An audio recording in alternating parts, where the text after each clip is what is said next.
Going on, Jerome's, your Minnesota Fighting Vikings had two impact rookie players this year. Well, Mekhi Blackman is also in that mix too. And Jaquelin Roy, if you actually have the time of day. I digress. But first round wide receiver Jordan friggin' Addison, the pride of USC.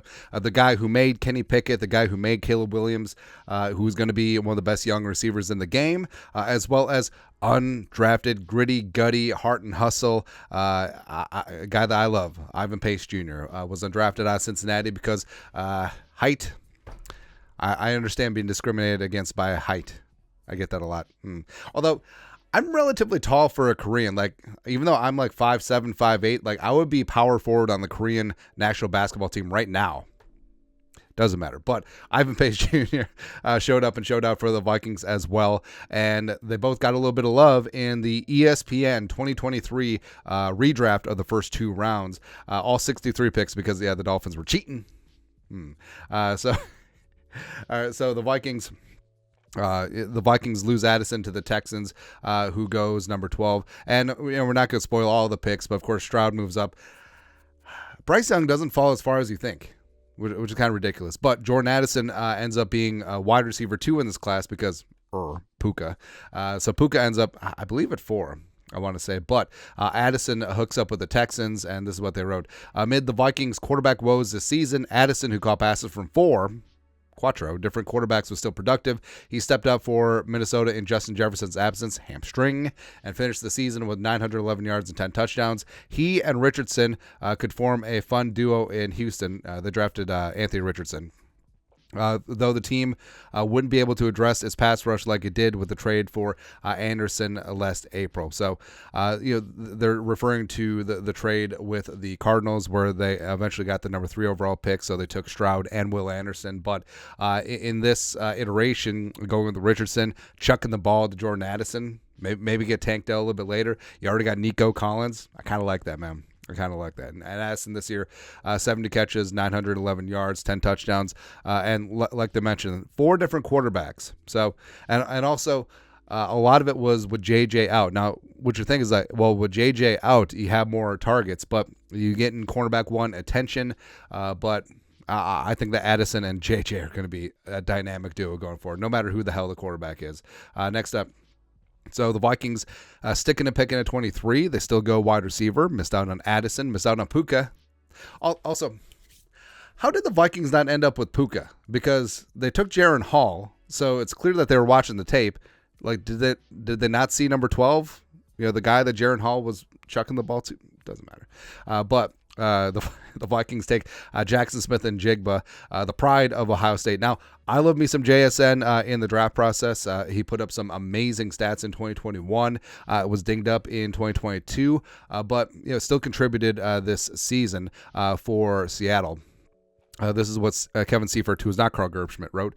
Offensive lineman Pete Skoronski was a consideration here given his eventual transition to guard for the Titans, but ultimately the Vikings were focused on drafting a receiver here last year, and Smith and Jigba is well equipped to handle the role they assigned to Addison, clean up against favorable coverage when Justin Jefferson was in the lineup, and make a few plays when he was not.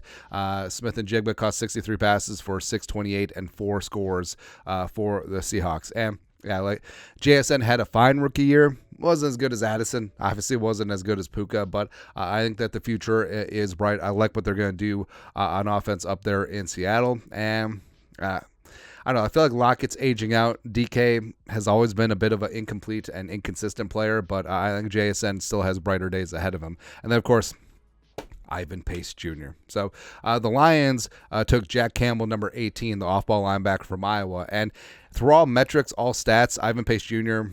outplayed Jack Campbell. But, of course, Jack Campbell still went first round, 26 to the Cowboys. And of course, Ivan Pace Jr. is still the second off-ball linebacker taken, even though he went completely undrafted last year. That's a bit of a sticking point. A little bit of annoying, but the Lions still got it done.